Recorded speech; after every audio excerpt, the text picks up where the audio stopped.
In April, a fire broke out in an area beside a transmission tower occupied by informal settlers in Alabang, Muntinlupa City. The situation weakened the foundation of the power facility and caused it to lean over a portion of the South Luzon Expressway.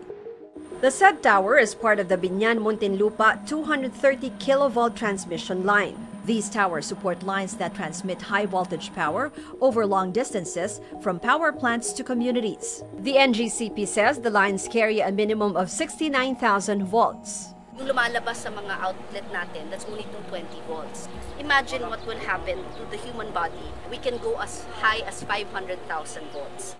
Christopher Serse knows well the dangers these transmission lines pose. He has burn marks over half of his body from injuries after an electrical wire connected to a transmission tower exploded in 2013 in Ambuklao, Barangay Baisa in Quezon City. Inakyat po namin. Yung isa kong kasama na maliit pa, pinalo niya po yan eh. Tapos? Bigla pong sumabog. Ay, nagkaganda na nga po ako. But the accident did not discourage the Serse family from staying here in Ambuklao, a few meters from the transmission tower of the National Grid Corporation of the Philippines or NGCP. Wala naman kami ibang pupuntahan.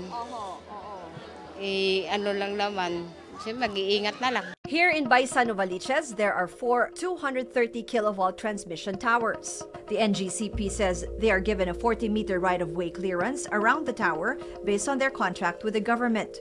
The NGCP only operates and manages transmission facilities, but these facilities, including the land where they are standing, are still owned by the government. On Mendez Street, there are obvious right-of-way violations and residents admit they are squatting in the area. We will try to check on some of the houses that are built around, literally around the transmission towers. As you can see, there's virtually like a small community built around the base of the tower. Just on this second floor, I'm counting around 5 rooms. There are 2 sari-sari stores just within this area on the base of the tower. A resident even has a small backyard poultry farm. A new house is under construction. On rooftops, Meralco power cables serve as clothesline. Pinag-iingatan namin na mangyari yung hindi dapat mangyari eh. Oo nga, oo.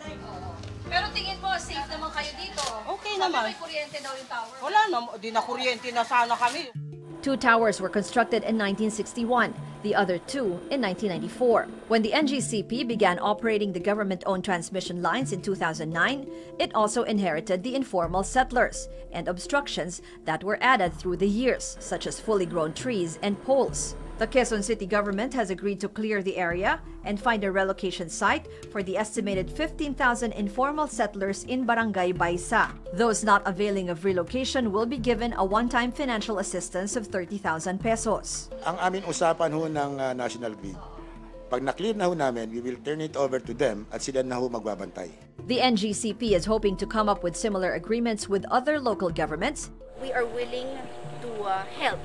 But then it really depends on the LG because we're a private company and we have no authority to go in and forcibly evict them. Aside from informal settlers and obstructions, the NGCP has to deal with uncooperative landowners hosting NGCP towers and other facilities. Some even reportedly charge rental fees from NGCP for temporary right-of-way easement. The NGCP filed court cases against several landowners who violate right-of-way clearances. The NGCP is considering a long-term solution, criminalizing construction of homes, planting of trees, and putting up other obstruction near transmission lines under the Anti-Power Line Disturbance Bill. The NGCP says obstructions near transmission lines may cause contact to and tripping of lines, leading to blackouts. While NGCP commits to modernizing the power transmission network, it hopes residents and local officials would respect the company's right-of-way to make sure electricity is delivered to almost all of the country and that communities are kept safe. Ruth Cabal, CNN Philippines.